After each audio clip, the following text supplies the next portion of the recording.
So today we'll start our discussion on the topic of acute exacerbation of chronic obstructive pulmonary disease.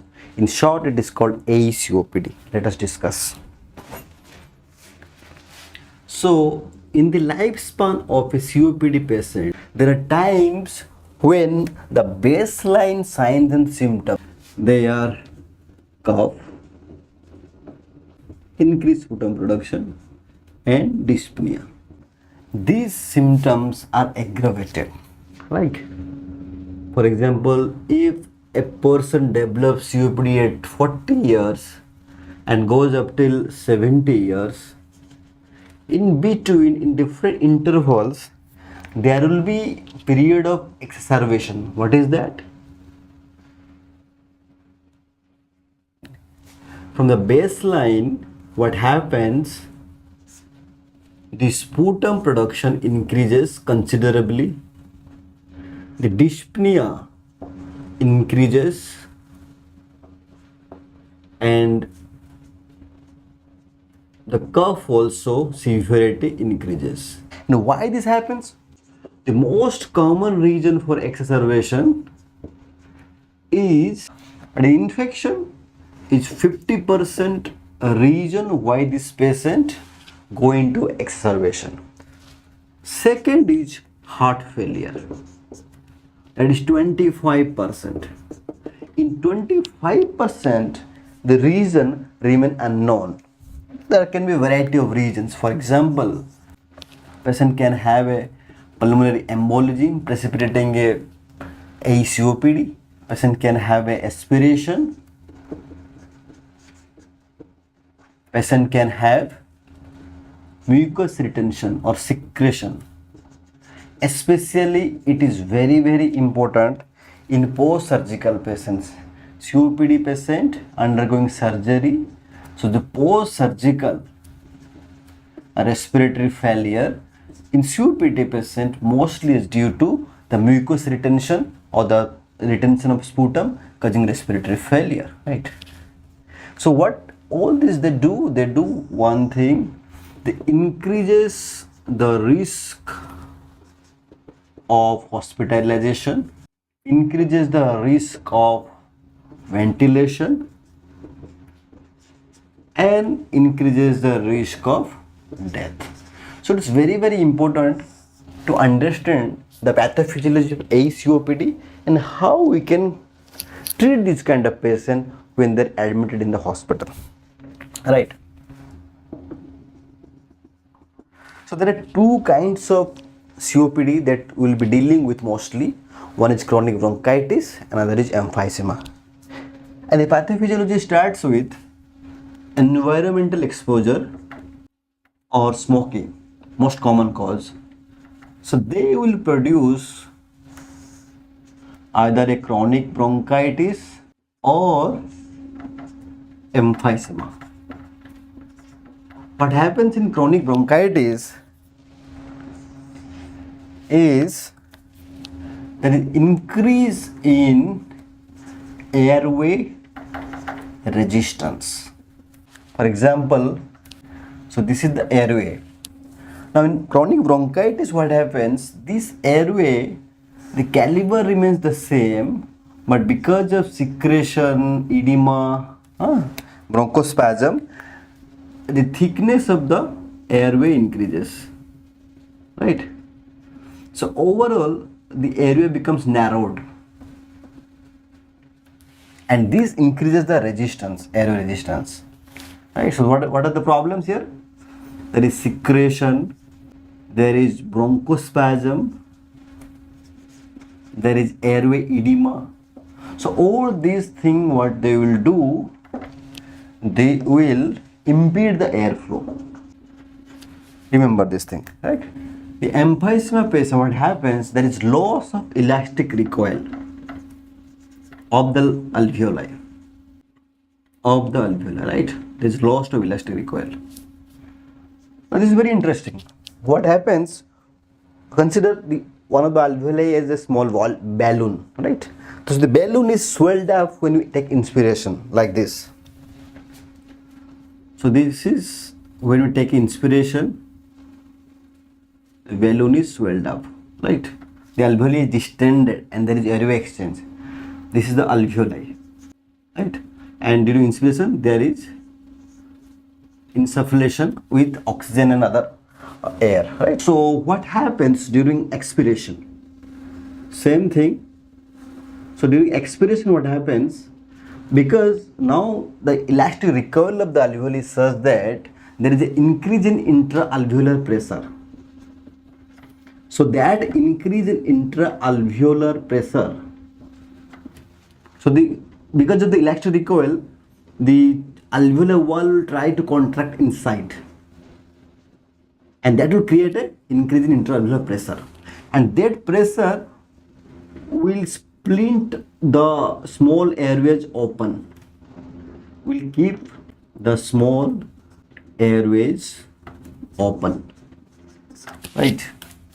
So that there is emptying of the alveoli.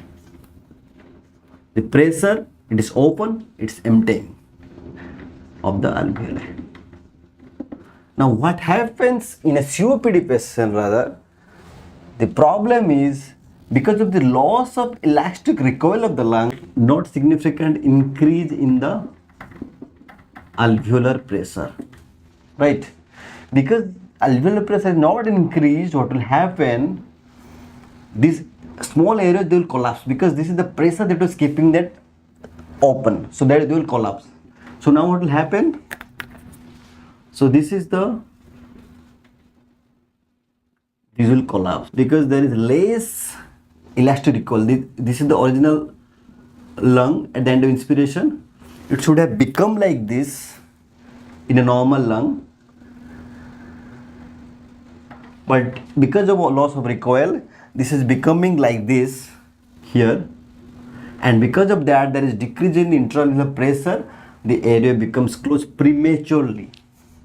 So there is premature, so there is collapse of the airway, increase, because of collapse there is increased airway resistance, small airway resistance. There is premature closure of small airway. What happens because of that? There is air trapping